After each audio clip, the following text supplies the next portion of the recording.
Welcome back to News 360. Time now for our mission segment, brought to you by Star Ghana with support from UK Aid, the European Union and Danida. On to our very first story this evening. Lack of proper school infrastructure has forced English and Arabic JHS students of Makango in the Salaga district of the Northern region to share a class with bats as their teachers contend with the weather, insects and reptiles under a tree, which serves as a common room. Now, the situation has over the years affected the performance of JHS students in the community.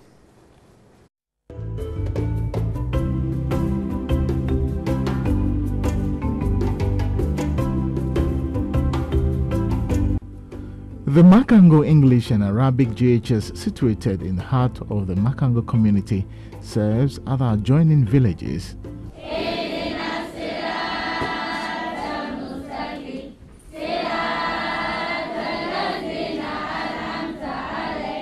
Established in 2012, the school operates in a borrowed classroom block of the primary school of the community. The situation in the classrooms is appalling, as coupled with lack of furniture and textbooks, but have invaded every space. If I set up served with imagine to reflective food, example, I cook the food myself.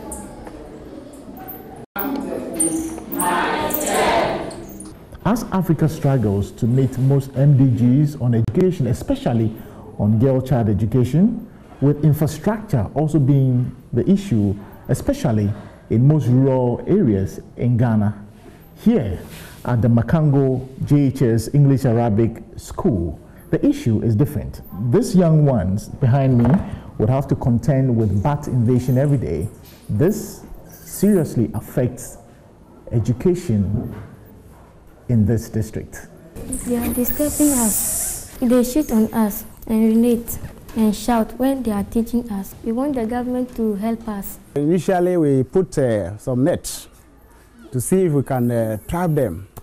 But because this is not the only place that they are in the other place. So just a week or two, then you see them coming back. Teachers here in the school also face peculiar challenges as this tree plays a key role in their daily activity. These people you are seeing behind me are not having their siesta. No, that's not the case. These are teachers and they use this place under this tree as their staff common room because of lack of rooms for them. And this clearly affects teaching and learning. The leaves dropped on us. There was every yesterday we kill a snake. The green snake fell from the tree. We scattered and finally we have to kill it. We also fear the branches might probably fall on us. At times when it rains, we have to mingle with the people in there, and teaching and learning have to come to a stop. Meanwhile, at the nearby primary school, the news team chants on a bizarre situation. The issue of furniture is a problem across most rural areas in the country, especially in the northern region. And here in Salaga and in Makango especially, this is the scene we are realizing here. But what is so disturbing is that they are in the heat. The windows are closed and the reason is not palatable. And this will affect their vision and definitely create some sickness for them. But why is it so? I mean, I just want to engage leadership. Please come forward and speak to me. You were explaining why they are in this heat, and then they are also, the vision is not clear, there's no light, there's nothing. Why is it so? Why can't we open the window? The windows are not open because they are falling apart. When you won't open to fall apart, it maybe hit one of the children, and there will be no remedy, or they create another problem. So we have just decided to brace it, and we are in this condition. But the condition is bad. We can do something about it. This is why you don't need the district director of education to come and do it. We can solve it, isn't it? The heat alone is bad, isn't it? Exactly. And the vision, look at what they are not even seated on the chair. Yes, no seats. You don't know seat, and you are adding another burden on these children the vision, no, it's not good, isn't it? So exactly. Can't the school do something about it? Well, especially opening the window. It's not easy for us to open the window. The cost involved. Maybe asking a carpenter to come here and close it or do anything we would like us to pay, and then maybe we'll confront the community. I don't know. And this will cost, our community here too, they have problems. Okay. When you invite them, they give you long stories, how to maybe acquire money, and their farm produce very low. So the issue is cost to pay a carpenter to fix these windows for these young ones. Yes. And therefore they are suffering in the heat. Yeah. They are suffering. So financial problem. Financial problem. So they are suffering, which can be solved, isn't it? It can be solved. It can be solved. It can be solved, eh? It can be solved. Okay. If you want to solve it, it can be solved. We want it solved. It can be solved so that they will be free, because the situation even is not palatable, isn't it? Exactly. These are some of the issues here. I mean, if authorities within the schools can take charge, this is a simple thing the school can take care of, and is also adding burden to these young ones. Before the team departed the school, we sent for a carpenter to open the windows, and we later had information the pupils are now enjoying some fresh air despite the lack of furniture. From Makango, Nana Kwekwedia for TV3 News. An incredibly worrying situation there at Makango JHS specifically, and I'm joined on the phone lines by Alhaji Harun Edu. He's the Northern Regional Educational Director to discuss this issue. Hello, good evening and welcome to News 360. Hello, good evening, madam. Well, first of all, are you yourself aware of the situation at Makango JHS? To be very honest, to be very frank, I'm not aware. But you are just drawing my attention to this situation. And I will have to, first of all, contact the district director of education for East Gonja. And because he's supposed to have given me this kind of report. But as at this time that you are talking to me, or I'm talking to you, I'm not aware of the issue.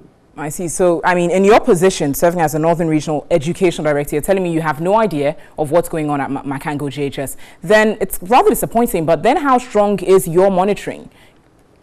Monitoring, you know, the district director is supposed to be representing me, just like I'm representing the Director General here.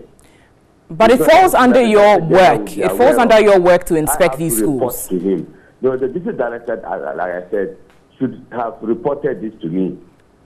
That's so you are not expected to contact him.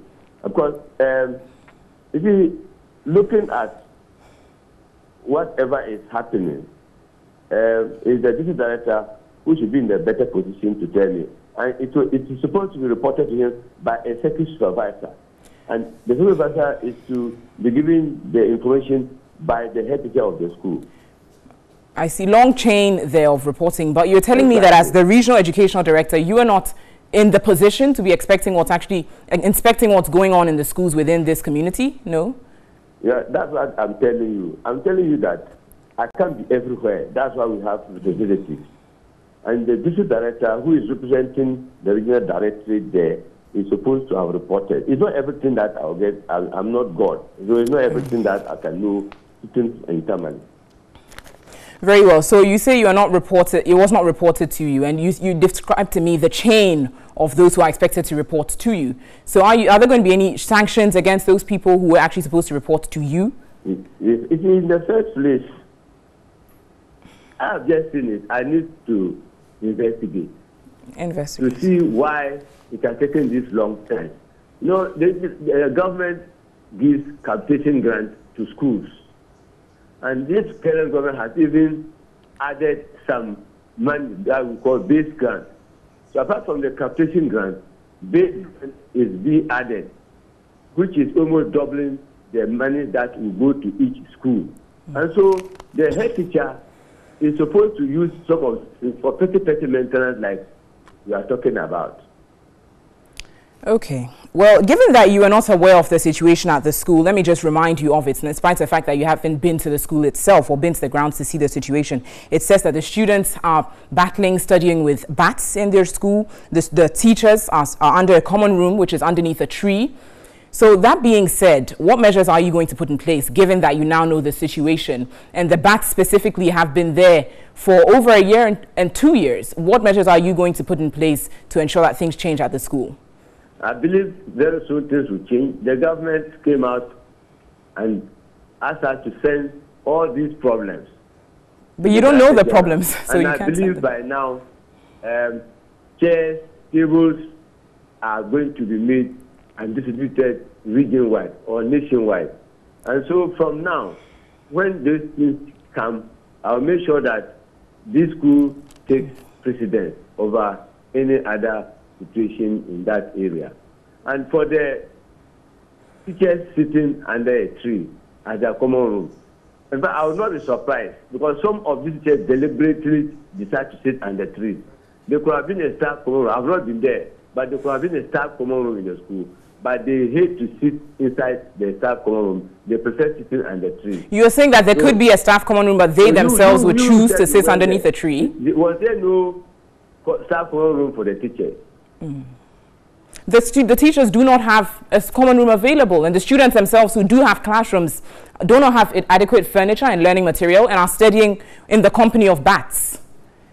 Yes, that's what I'm saying, that bats, fine.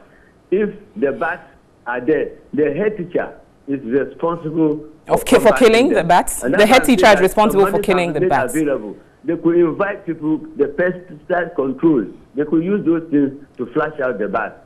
I mean, how much would that cost? They are giving capitation grants every year. All these teachers are given, the head teachers are given capitation grants. So for the bats, you could have combated them with such an amount. I see. Grateful for your time this evening, Alhaji Harun Edu. He's the Northern Regional Educational Director there. And that does it with Mission this evening. It's brought to you by Star Ghana with support from UK Aid, the European Union and Danida. Very worrying situation there. We've got more for you on Mission next week on News 360. We return with sports news with Nana Kojo Afre.